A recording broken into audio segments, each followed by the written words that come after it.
Bonjour à vous tous, c'est un plaisir de pouvoir vous retrouver ce matin. Bonjour à la grande famille de l'église de Pau, mais aussi à tous les frères et sœurs qui nous rejoignent un peu partout en France et même peut-être dans d'autres pays. Soyez les bienvenus. Et également peut-être à toi qui viens de se connecter pour la première fois. Sois bienvenu, moi c'est Jacques et je fais partie de l'église de Pau au 316 boulevard de la Paix. Si jamais après la réouverture de l'église tu souhaites venir nous visiter, ça sera en tout cas avec une joie qu'on t'accueillera. Pour commencer ce culte, je souhaite vous partager un psaume qui se trouve dans le psaume 150 qui décrit parfaitement la louange. On a 4 points qui sont décrits dans ce psaume et je vais vous les partager. 150 verset 1. Louez l'Éternel, louez Dieu dans son sanctuaire, louez-le dans l'étendue où éclate sa puissance. La première chose, c'est où louer Dieu. Et où louer Dieu? Eh bien, tout simplement à l'église ou dans son étendue. C'est-à-dire là où tu es aujourd'hui, tu peux louer Dieu. Et c'est ce que je vais t'encourager à faire quand on va prendre ces cantiques. Là, peut-être que tu es dans ton salon, peut-être que tu es autre part en train de regarder cette vidéo. Prends un temps particulier afin de louer, afin de chanter Dieu, afin de prier, afin de t'adresser à Dieu, non avec des revendications, mais tout simplement avec de la reconnaissance. Le deuxième verset nous dit « Louez-le pour ses hauts faits, louez-le selon l'immensité de sa grandeur ». Voilà pourquoi louer Dieu. Parce que Dieu est bon, Dieu fait de grandes choses, Dieu fait des hauts faits, comme ce passage nous dit. On peut le louer pour son immensité, pour sa grandeur, pour toute sa puissance et tout ce qu'il fait. Voilà l'une des raisons, c'est le deuxième point. Après on a vu où louer Dieu et maintenant la raison de louer Dieu. Et comment louer Dieu? On peut louer Dieu avec le son de la trompette, on peut louer Dieu avec la lutte, la harpe, on peut louer Dieu avec un tambourin, on peut louer Dieu avec des danses, on peut louer Dieu avec des instruments à cordes et le chalumeau, nous disent le verset 3 à 4. C'est des moyens que Dieu nous donne afin de manifester notre joie, afin de manifester notre amour qu'on a pour lui, pour tout ce qu'il a fait. Et je terminerai par le verset 6 qui dit que tout ce qui respire loue l'Éternel, louez l'Éternel. Et tout ce qui respire, c'est-à-dire que tout le monde aujourd'hui peut louer Dieu. Et c'est ce que je vous encourage à faire maintenant. Je voudrais vraiment qu'on prenne un temps particulier pour la louange. Et on va prendre trois chants d'affilée, mais vraiment que pendant ce temps, vous puissiez vraiment avoir un cœur d'adorateur. Le groupe de louange va nous accompagner à ça, va nous accompagner à pouvoir donner toute notre adoration, toute notre reconnaissance à notre Dieu. Et c'est ce que on va faire avec ces 3 chants qu'on va chanter maintenant.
la lune me glace et le soleil menace, créateur des étoiles,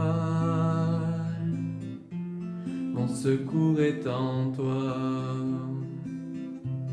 Si les larmes ruissellent et que mon pas chancelle,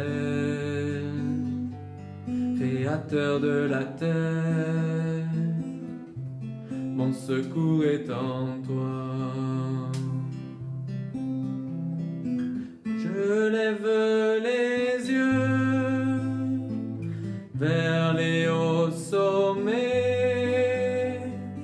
toi seul est mon Dieu, je proclamerai, toi seul est ma force, toi seul me restaure mon secours est en toi.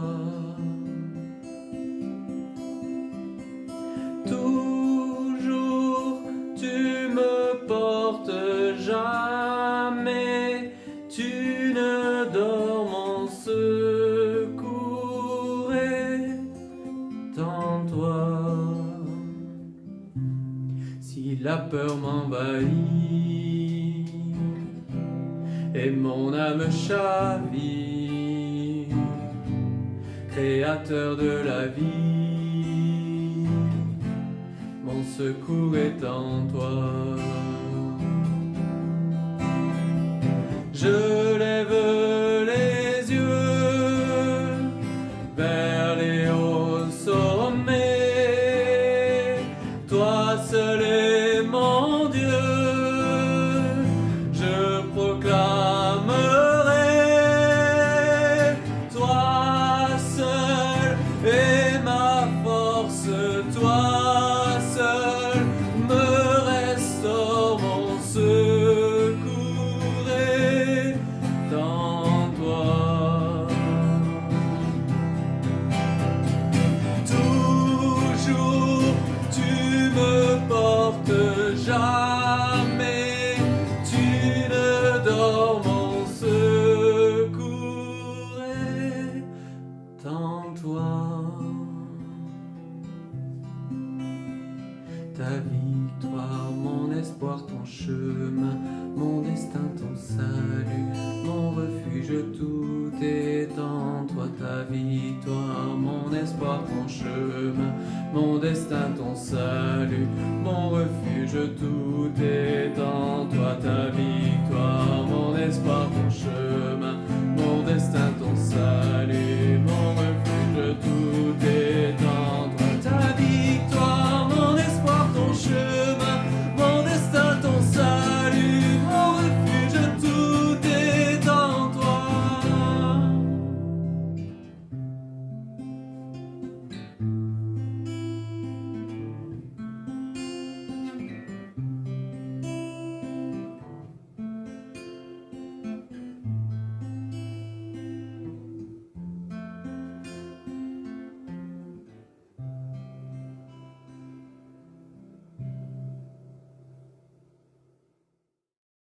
Merci au groupe de louanges de nous avoir accompagnés dans ce temps de louange. Et maintenant, après avoir exprimé tout notre amour, avoir exprimé toute notre reconnaissance, Dieu désire nous parler. Nous allons faire maintenant, nous allons écouter la parole de Dieu qui va nous être transmise par Benjamin. Bonjour à tous et merci de nous avoir accompagnés dans ces moments de partage et de louange. Pendant le confinement, savez-vous que pas mal d'enfants ont eu l'idée de planter la tente dans le jardin pour y passer quelques nuits. Il paraît que plusieurs ont été à le faire et ça leur a donné l'impression de sortir un peu de la routine parfois pesante d'être enfermé chez soi. On sait aussi que les campings de notre pays ont l'espoir d'attirer du monde cet été, puisque c'est un moyen de passer des vacances tout en respectant les règles sanitaires. Dès lors qu'on se trouve dans son emplacement, on peut presque tout faire en autonomie.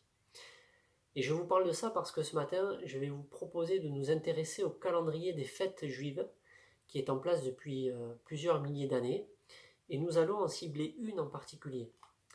Ces fêtes sont assez nombreuses, elles ont pour but de célébrer les événements historiques que le peuple d'Israël a pu vivre avec Dieu, les libérations qu'il a vécues, mais elles sont aussi très liées au calendrier agricole, et c'est pour ça que chaque fête correspond à des travaux à faire dans le champ, et ça correspond en fait au fil des saisons.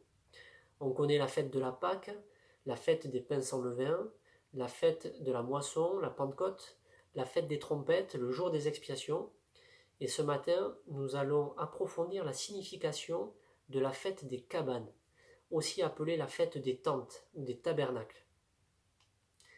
Alors c'est vrai qu'on pourrait se demander pourquoi venir dépoussiérer ces vieilles fêtes, qui en plus correspondent à un peuple dont les coutumes sont plutôt derrière nous.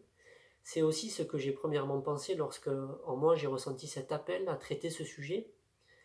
Mais je peux vraiment vous garantir que le chemin que l'on emprunte à l'étude de ce que Dieu veut nous dire ici est de grande actualité.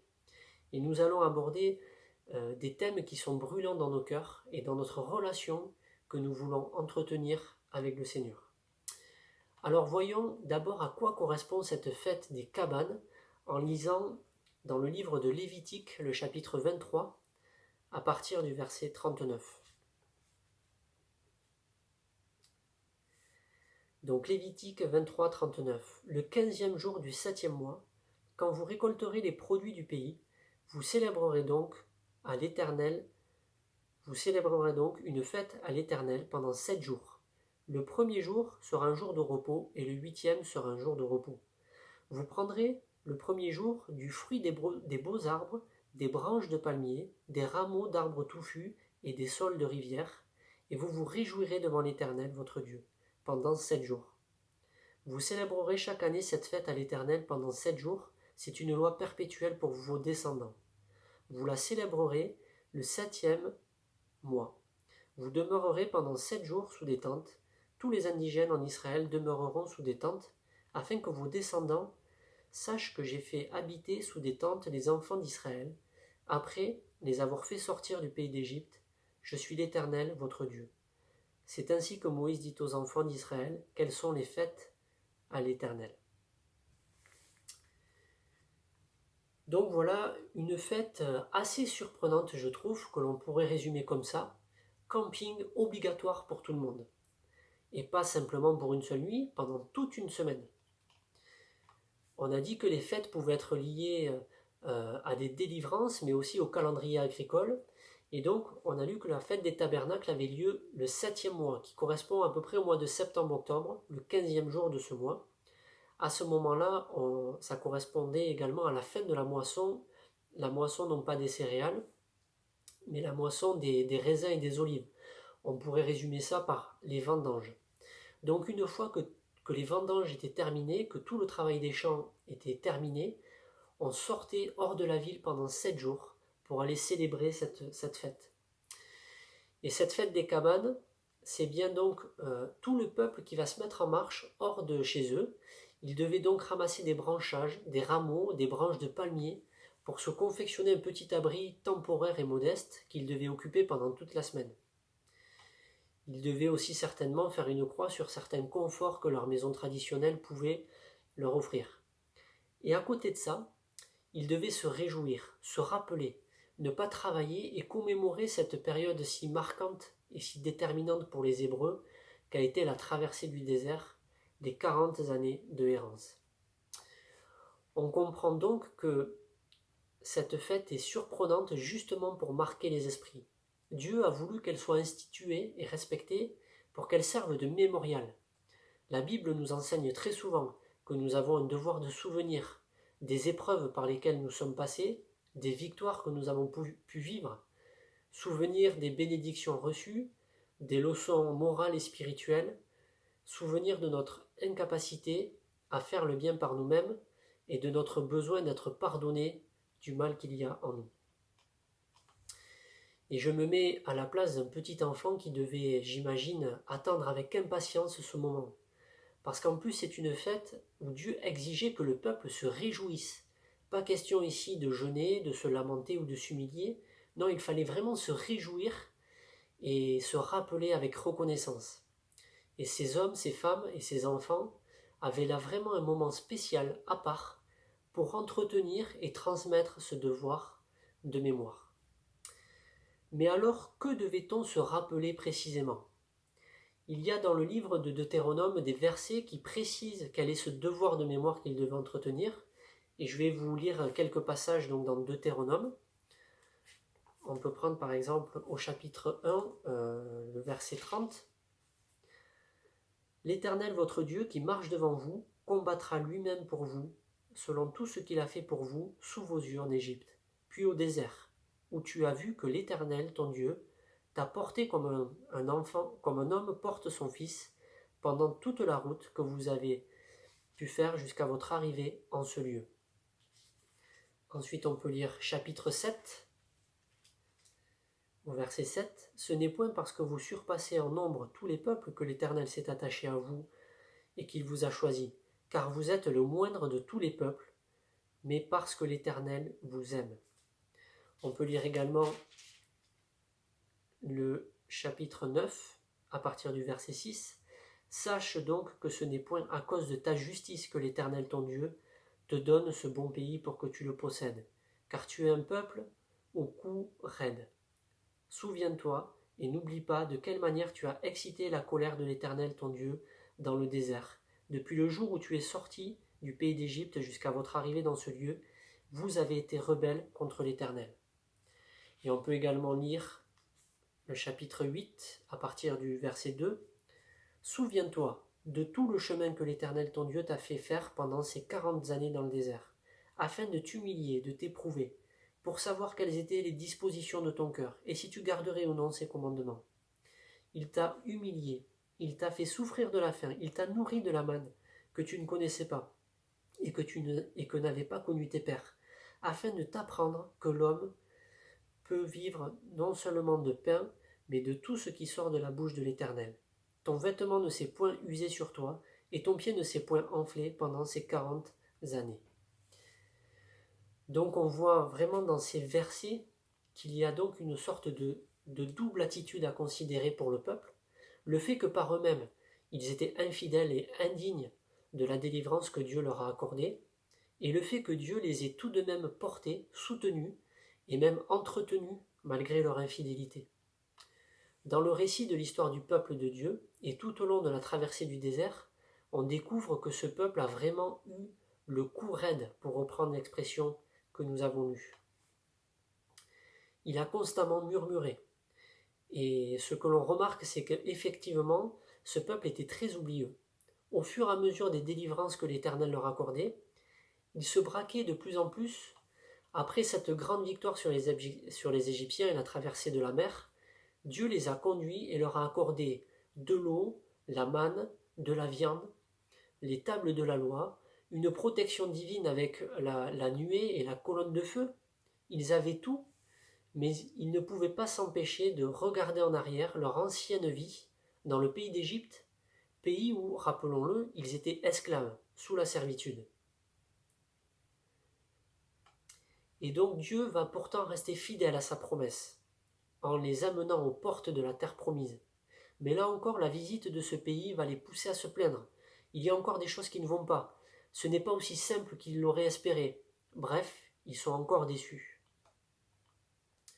Pour résumer, ce que nous pouvons affirmer, c'est que ce peuple a manqué de confiance en Dieu. Il a manqué de foi, comme s'il n'était prêt à manger que le pain blanc et laisser de côté la croûte. C'est la raison pour laquelle cette traversée du désert va se prolonger. Dieu va les faire errer durant 40 années pour ne pas avoir eu confiance en sa parole. Et on peut dire qu'il y a donc deux catégories d'Hébreux dans le désert. Un groupe très nombreux, formé par ceux qui n'ont pas cru que Dieu leur offrait la terre promise. Ils n'ont pas eu confiance et ils ont été contraints d'attendre la mort dans le désert. Et puis un autre groupe, beaucoup moins nombreux, celui des Hébreux qui a cru dans la promesse de Dieu et dont la foi a été suffisamment grande pour faire confiance. Parmi eux, nous trouvons Josué et Caleb, les deux seuls espions qui ont essayé de pousser le peuple à prendre possession de la terre promise. Josué et Caleb faisaient partie de ce groupe d'espions qui sont allés donc explorer le pays, et eux seuls se sont détachés du lot pour pousser le peuple vers ce que Dieu leur offrait, mais sans succès. Eux seuls pourront d'ailleurs, au bout de 40 années, prendre eux aussi possession de la terre promise. Et donc, on constate au travers de toute la lecture de l'histoire du peuple d'Israël que ce n'est qu'avec le recul et en regardant leur parcours qu'il va vraiment se repentir et reconnaître que l'Éternel était bien là et que c'est bien lui qui les a portés de façon miraculeuse.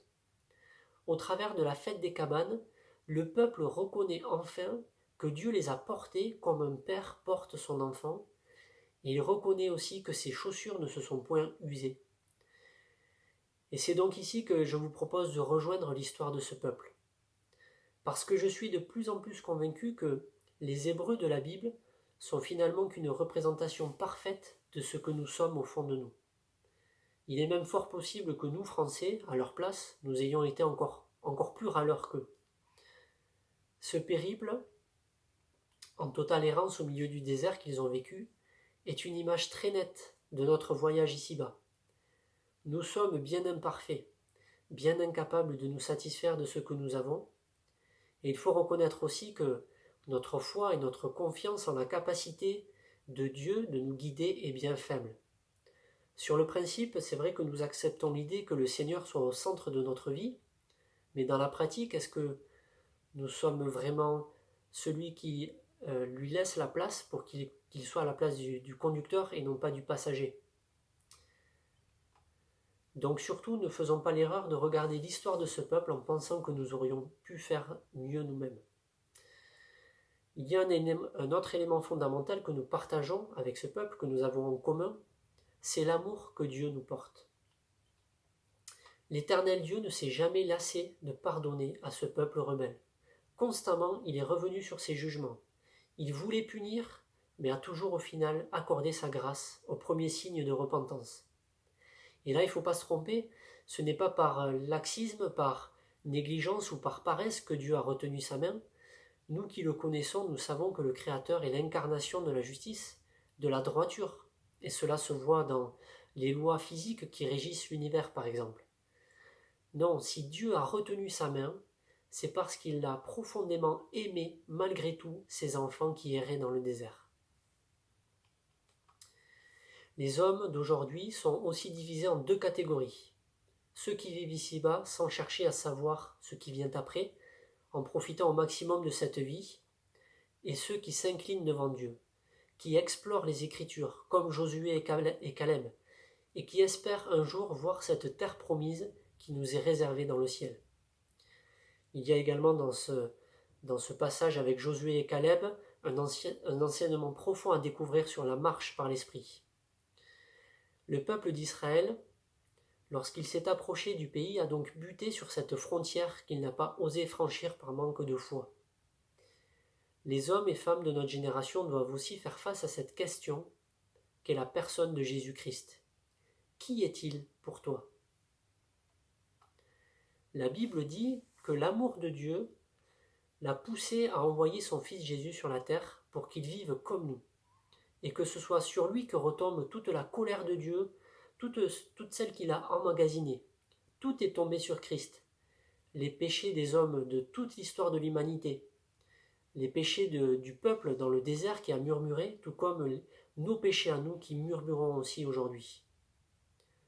La foi est une grâce immense que Dieu nous a accordée. Quelle chose merveilleuse en nous que d'avoir cet espoir de voir un jour le Seigneur lorsque notre périple ici-bas sera terminé.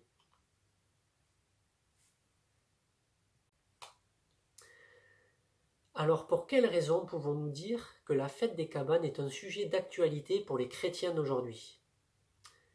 Cette fête servait à se rappeler de l'amour que Dieu nous porte et de sa protection. Tous autant que nous sommes, si nous avons déjà fait du chemin avec Jésus dans nos vies, nous pouvons nous aussi témoigner que Dieu nous a portés, que nos chaussures ne se sont pas usées, et que l'on ressent le miracle de sa paix, de son pardon et de sa protection. Nous pouvons, comme le peuple, affirmer ce passage dans Ésaïe 40, verset 31, où nous pouvons lire « Ceux qui se confient en l'Éternel renouvellent leur force. Ils prennent le vol comme les aigles, ils courent et ne se lassent point, ils marchent et ne se fatiguent point. » C'est souvent dans le calme et en regardant derrière que l'on se rend compte de tout le chemin parcouru et que nous réalisons à quel point nous avons eu besoin de lui et de ses interventions miraculeuses. Alors pourquoi cette fête est un sujet d'actualité pour les chrétiens du XXIe siècle? Parce qu'il doit replacer Jésus au centre de nos vies. Vous allez me dire, oui, mais Jésus n'était pas encore venu sur la terre lorsque cette fête a été instituée. C'est vrai, mais il était quand même là. Il paraît que les Hébreux, au fil de l'histoire, avaient pour habitude de lire le psaume 118 pendant la fête des cabanes. Pas au tout début, puisque les psaumes n'étaient pas encore écrits, mais petit peu plus tard. Et on peut y lire, entre autres, dans le psaume 118, « L'Éternel m'a châtié, mais il ne m'a pas livré à la mort. Voici la porte de l'Éternel. C'est par elle qu'entrent les justes. La pierre qu'ont rejetée ceux qui bâtissaient est devenue la principale de l'angle. C'est de l'Éternel que cela est venu. C'est un prodige à nos yeux. C'est ici la journée que l'Éternel a faite, qu'elle soit pour nous tous un sujet de joie. » Donc dans ce texte écrit des centaines d'années avant la naissance de Jésus, il est déjà ici question de lui, et l'on peut dire déjà qu'il participait en quelque sorte à cette fête des cabanes au temps du peuple d'Israël. Jésus, ou son image, est présent du début à la fin des Écritures. C'est par lui que tout s'accomplit. Ce doit être le cas dans nos vies aussi. Et nous ne devons pas tomber dans le piège de vivre notre vie comme une fête, mais en oubliant qui doit être célébré. Autre point qui nous rapproche de cette fête, nous devons nous aussi passer en mode nomade.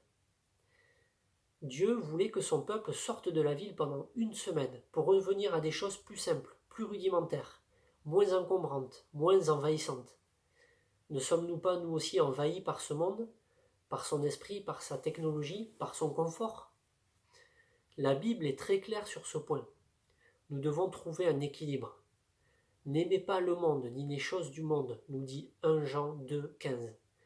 Et puis Paul nous rappelle dans 1 Corinthiens 5 que nous ne pouvons pas non plus sortir du monde de façon complète. Et c'est donc en ce sens que je trouve que cette fête des cabanes est intéressante pour nous. Dieu nous demande peut-être aussi de sortir de notre confort environnant pour considérer les choses d'en haut, pour nous apprendre à nous satisfaire de quelques branchages, quelques feuilles, quelques rameaux qui, soit dit en passant, est un symbole de victoire. Et cela nous identifie à lui, qui lui aussi a dû sortir de la ville pour être mis à mort. On peut ici parler des choses matérielles, c'est vrai. Beaucoup d'entre nous ressentent le besoin de faire par moment une coupure concernant par exemple les écrans qui ont envahi notre quotidien. Mais nous parlons aussi bien entendu des choses spirituelles. Et c'est peut-être bien aussi dans notre âme que nous avons besoin de faire du camping, en considérant la simplicité de la parole de Dieu, de la prière et de notre communion avec lui. Regardons un passage qui nous montre comment adorer Jésus, comment on peut considérer que c'est un acte simple. Et ça se trouve donc dans Jean 12, Jean chapitre 12, verset 12, quand Jésus arrive à Jérusalem. Jean 12, 12, le lendemain, une foule nombreuse de gens, venus à la fête, ayant entendu dire que Jésus se rendait à Jérusalem, prirent des branches de palmier et allèrent au-devant de lui en criant « Hosanna, béni soit celui qui vient au nom du Seigneur, le roi d'Israël ». On voit dans ce passage combien Jésus ne s'impose pas. Il attend que nous venions à lui, comme lorsqu'il est entré de façon triomphale dans Jérusalem. Et il ne veut pas que nous lui apportions des objets de valeur, il n'en a pas besoin. Il veut simplement nos cœurs. Il veut que nous puissions nous satisfaire de ces quelques rameaux qu'il met à notre disposition, que nous pouvons trouver par terre. Et c'est parfois tellement simple que nous oublions de le faire. Certaines personnes ont aussi déposé leurs vêtements sur le chemin du Seigneur, signe là aussi que nous acceptons de tout laisser à ses pieds. Nous devons éviter de nous encombrer des richesses d'ici-bas et être prêts à bouger dès que le Seigneur nous rappellera à lui. Un grand piège que le diable a tissé dans notre société et qui, je trouve, a été mis en lumière au travers de cette crise sanitaire, c'est que le monde occidental cherche à faire disparaître l'idée de la mort, comme si on voulait nous faire croire que cette échéance n'existait pas, et on n'ose pas la regarder en face. Chaque homme doit pourtant y faire face et réaliser que nous ne sommes que des nomades ici-bas, en route vers une destination pour laquelle Dieu nous a donné le pouvoir de choisir. Alors je voudrais terminer avec le futur, parce qu'il y a une chronologie dans la méditation que nous avons partagée. On se rend compte que cette fête des cabanes colle avec toutes les époques. Nous avons démarré avec le peuple d'Israël dans le désert. Ensuite, avec le psaume 118, nous avons vu comment ce peuple a pris à cœur la célébration de cette fête. Puis nous avons vu qu'au temps de Jésus, on l'a célébré aussi, et que nous avons à notre disposition des branchages et des rameaux qui sont là pour symboliser la victoire et la simplicité de notre vie avec le Seigneur. Chrétiens de l'an 2000, nous voulons aussi prendre conscience, au travers de cette fête, que notre vie ici-bas n'est qu'un passage, une sorte de traversée du désert vers la terre promise par notre Seigneur. Et donc, pour ce qui est du futur, je vous propose un passage dans Apocalypse, au chapitre 7. Apocalypse 7, au verset 9, où nous pouvons lire « Après cela, je regardai et voici il y avait une grande foule, que personne ne pouvait compter, de toute nation, de toute tribu, de tout peuple et de toute langue. Ils se tenaient devant le trône et devant l'agneau, revêtus de robes blanches et des palmes dans leurs mains. Et ils criaient d'une voix forte en disant « Le salut est à notre Dieu qui est assis sur le trône et à l'agneau. » Frères et sœurs, le jour du retour du Seigneur, nous serons tous réunis devant lui pour l'acclamer, pour nous réjouir avec lui, pour célébrer son retour, et nous aurons dans la main ces rameaux de palmier, ces branchages qui symbolisent la victoire de notre Seigneur. Ces feuilles de palme seront aussi dans nos mains pour témoigner que nous avons vécu notre vie ici-bas en comptant sur lui, en nous détachant de la folie de ce monde, en peuple nomade. Suis-je un nomade ? Est-ce que tous les jours je prie pour enfin voir arriver la cité céleste qui est à venir, le royaume des cieux dans lequel notre place est en train d'être préparée ? Combien j'ai besoin que le Seigneur me révèle encore toutes ces choses et qu'elles deviennent vraiment brûlantes en moi, en nous. Mes amis, cette crise nous a peut-être poussés à revenir à des choses plus simples. Nous, les chrétiens, comme les hommes qui vivent sans Dieu, les choses simples nous ramènent elles-mêmes aux choses essentielles. Dieu n'a pas demandé au peuple de vivre physiquement sous des tentes toute l'année lorsqu'il a pu s'installer dans les villes, mais nous devons savoir faire des pauses pour nous retirer et nous rappeler que notre destination est exceptionnelle. Sachons voir la main de Dieu qui nous guide tout au long de notre parcours. Sachons nous satisfaire de notre petite cabane. Considérons combien Dieu est là pour nous porter chaque jour de notre périple, combien il renouvelle nos forces comme l'aigle, et tenons fermement dans nos mains cette feuille de palme qui est notre ticket vers le ciel. Amen. Afin de continuer le message, je souhaite qu'on prenne ce temps à chanter ce dernier chant qui est ta bienveillance, ô Éternel.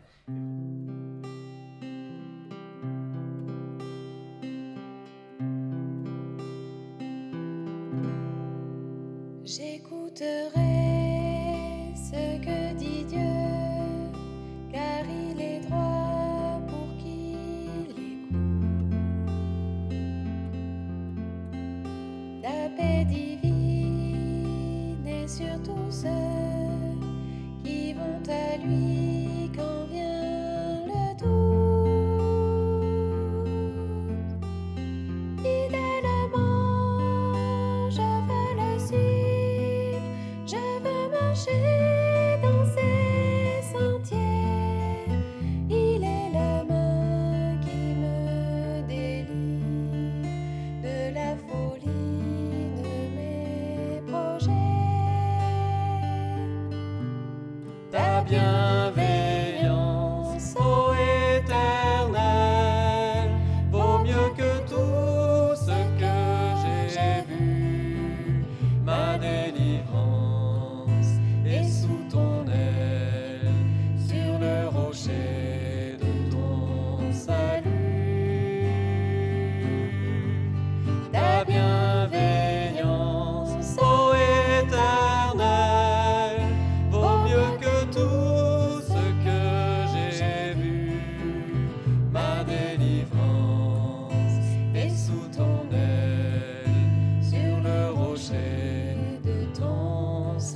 que la crainte est en chacun, lorsque son nom est exalté. Marchons en paix, suivons son pas, en justice et en vérité. Recevons tout ce qu'il voudra, ce que sa main veut nous donner. Ta bienveillance, ô Éternel, vaut mieux que tout ce que j'ai vu. Ma délivrance est sous ton aile, sur le rocher de ton salut. Ta bienveillance, ô Éternel, vaut mieux que tout ce que j'ai vu. Ma délivrance est sous ton aile, sur le rocher de ton salut.